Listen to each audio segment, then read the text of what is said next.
सायटिकाचा problem हा कमी होतो याच्यामुळे। ही पण गुडघ्यांची स्ट्रेंथनिंग वाढवण्यासाठी आहे। आणि एक एक पाय वरती उचलायचा, बोट स्वतःकडे ओढायचे, नी स्ट्रेंथनिंग आणि खालचे जे आपले लोअर बॉडी आहे त्याच्यासाठी एक्सरसाइज करणार आहोत। तर फर्स्ट मध्ये काय करायचं, दोन्ही हात कमरेवरती ठेवायचे आणि जो आपला राईट लेग आहे तो या प्रकारे वरती उचलायचा आहे, जेवढं शक्य होईल तेवढं, आणि खाली आणायचं। 5-5 वेळा करूया। 1 2 3 4 5। आता हाच पाय साईडला घेऊन जायचा। 1 2 3 4 5। आता भरपूर लोकांचा बॅलन्स होत नाही, तर या प्रकारे असं वॉल वगैरे पकडून जरी केलं तरी चालेल, काही हरकत नाही। थर्ड मध्ये पाय पाठीमागे घेऊन जायचं ह्या प्रकारे। 1 2 3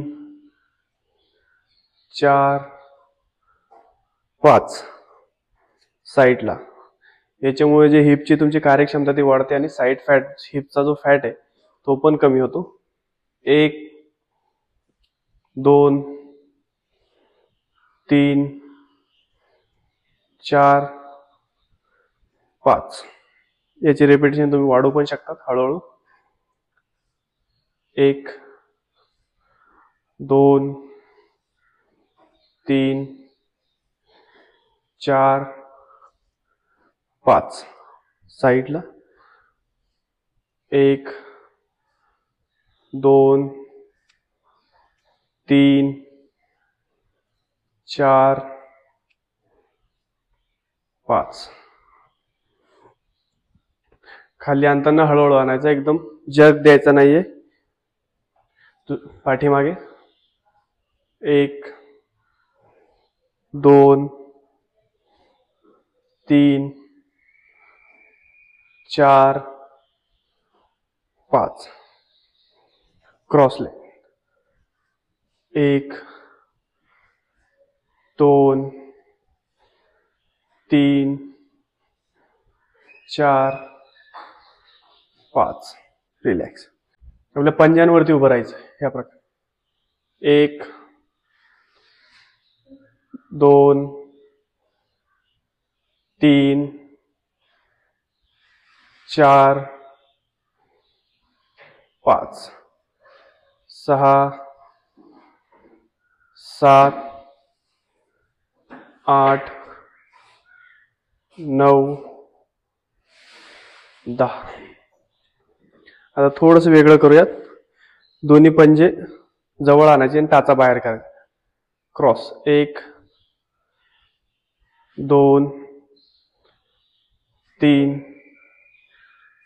4 5 6 7 8 9 10। याच्यामुळे तुमचे काप मसल्स आहे ते चांगले ट्रेन होतात। आता दोन्ही पायांमध्ये अंतर घ्यायचं आहे, 1 फूट ते 1.5 फुटापर्यंत तुम्ही घेऊ शकतात। खांद्याच्या लाईनीमध्ये ठेवायचं, दीर्घ श्वास घ्यायचा आणि श्वास सोडत खाली बसायचं या प्रकारे। 1 2 3 4 5 6 7 8 9 10। हे झाले गुडघ्यांसाठी। गुडघे दुखत असतील तर करायचं नाही, गुडघे दुखू नये म्हणून हे करायचं। म्हणजे अजून गुडघे चांगले तर ही एक्सरसाइज करायची। चला, हे झाले काही गुडघ्यांसाठी। आता हिप ग्रॉइंड साठी, इथला जो ग्रॉइंड आहे हा हळूहळू स्टिफ होत असतो आपला, त्याच्यामुळे या प्रकारे 4 5। चला दुसऱ्या बाजूने 1 2 3 4 5. रिलॅक्स. नसेल उभं राहता येत तर थोडेसे डिफिकल्ट आहे, तर वॉलचा सपोर्ट घ्या, काही हरकत नाही. सगळ्यांनी एक एक चेअर घ्यायची, जी अवेलेबल असेल ती घ्या.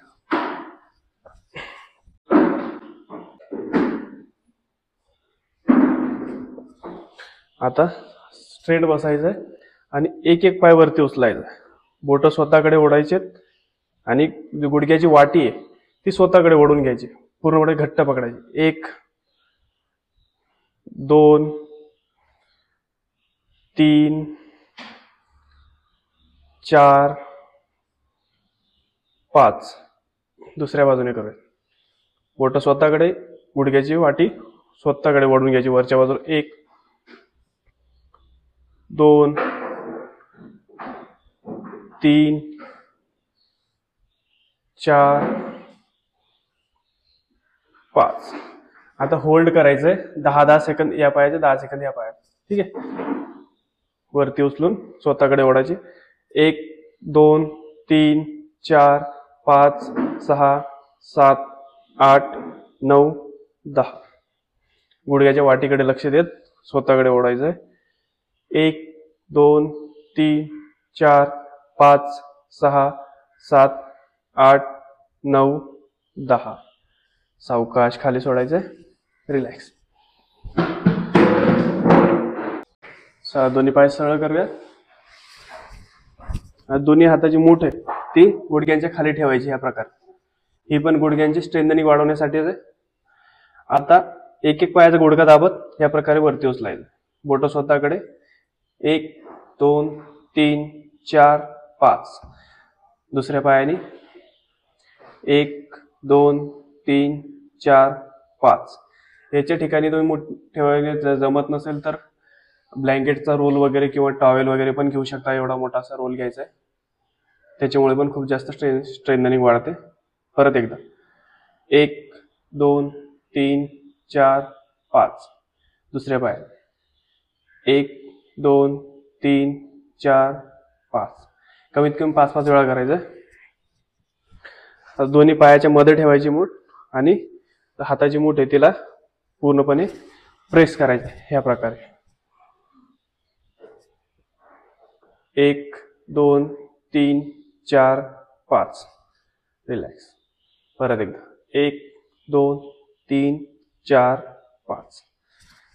आता गुडघ्याला सपोर्ट द्यायचा ह्या प्रकारे आणि गोल फिरवायचा. 1 2 3 4 5. दुसऱ्या विरुद्ध बाजूने 1 2 3 4 5. दुसऱ्या पायाने 1 2 3 4 5. दुसऱ्या विरुद्ध बाजूने 1 2 3 4 5. रिलॅक्स. पायाचे बोट जास्तीत जास्त खाली वाकवायचे, वरती ओढायचे. खाली वर 5 वेळा 10 वेळा तुमच्या क्षमतेनुसार. 3 4 5. पंजे मागे पुढे. पंजे जास्तीत जास्त पुढे ताणायचे. 1 स्वतःकडे ओढायचे, टाचा बाहेरच्या बाजूला. 2 3 4 5. दोन्ही पायांमध्ये अंतर. अंगठा खाली टेकवायचा आहे, करंगळी. 1 2 3 4 5. प्रत्येकाचं तुम्ही जास्तीत जास्त रेपिटेशन करू शकता. दोन्ही पायाचा नमस्कार करायचा बद्ध कोणाचा. आणि याच्यामधनं हिप साठी करतोय. हिपचे ग्रॉइंट ते चांगल्या प्रकारे मोकळे होतात आणि तिथले ते नस नाड्या आहेत त्यांना चांगला व्यायाम भेटतो. आणि आपल्या ग्रॉइंट मधनं नस नाड्यांना चांगला हे भेटल्यानंतर आपले गुडघे पण व्यवस्थित राहतात. सायटिकाचा प्रॉब्लेम हा कमी होतो याच्यामुळे. जास्तीत जास्त खाली प्रेस करायचे गुडघे. थोडा वेळ थांबूयात. 1 2 3 4 5 6 7 8 9 10. दोन्ही हात गुडघ्यांवरती ठेवायचे, खाली प्रेस करायचं.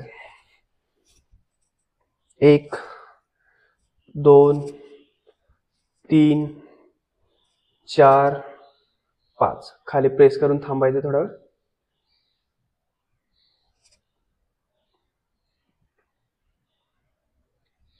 रिलॅक्स. झाले आपले गुडघ्यांच्या स्ट्रेंथनिंगसाठी, लोअर बॉडीसाठी.